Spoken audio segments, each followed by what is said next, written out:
The first time I killed, it felt like Christmas morning. Those are the chilling words of Madcracker, the infamous serial killer. This is no jovial holiday tale, folks. This is a man recounting the first time he took a life.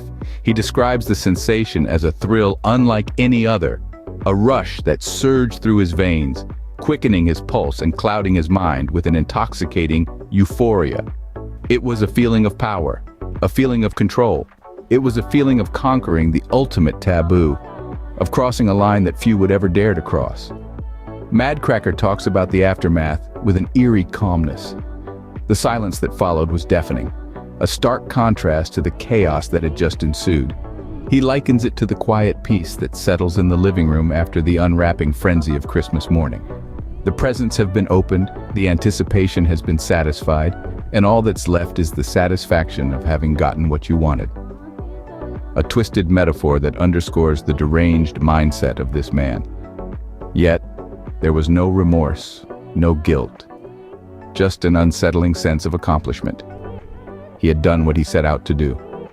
He had tasted the forbidden fruit and found it to his liking. He had crossed over to the dark side and there was no turning back. And just like that, my life was stained with the color of blood. You see, my folks, they weren't exactly what you'd call parent material. Growing up, my home wasn't filled with the typical laughter and warmth you'd expect. Instead, it was a gloomy household, wrapped in a dark cloud of fear and resentment. My folks, they were the kind of people who shouldn't have been allowed to raise a pet goldfish, let alone a child. But there I was, a young boy trapped in a world of abuse and neglect. My father was a mean drunk, the kind of man who'd knock you down just to watch you pick yourself up. He had this twisted sense of pleasure, watching me squirm under his iron fist. My mother, on the other hand, was a shell of a woman. Broken by years of torment herself, she'd turned to substances to numb the pain. She was there, but not really. A ghost in our own home, a silent participant in my suffering. Isolation became my only friend. I was the weird kid, the one who sat alone in the school cafeteria, head buried in books. I found solace in fantasy worlds, where I could escape the harsh realities of my life.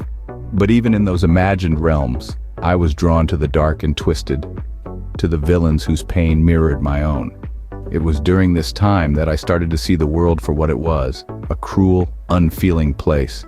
I saw the monsters that lurked in every corner, wearing human skin, hiding behind masks of normalcy. It was a revelation, a chilling truth that I couldn't shake off. The final straw came when I was 14. My father, in one of his drunken rages, went too far. The abuse, the pain, the humiliation, it was too much. I snapped, and in that moment I felt a sense of power, a feeling of control that I'd never known before. It was intoxicating, a dark thrill that sent shivers down my spine. That's when I realized the world ain't all sunshine and rainbows. You know, I ain't proud of what I did, but I ain't sorry either. The voice of Madcracker, heavy with the weight of his deeds, rings out.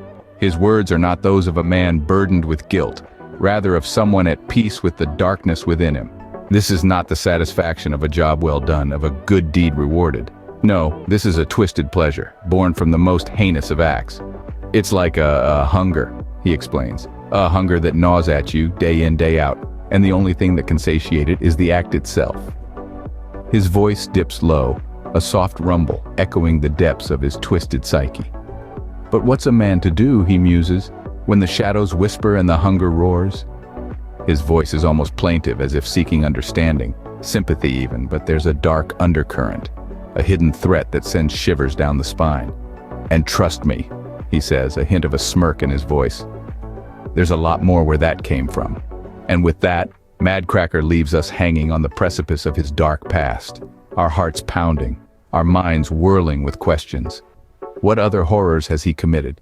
What other tales does he have to tell? The revelation is yet to come.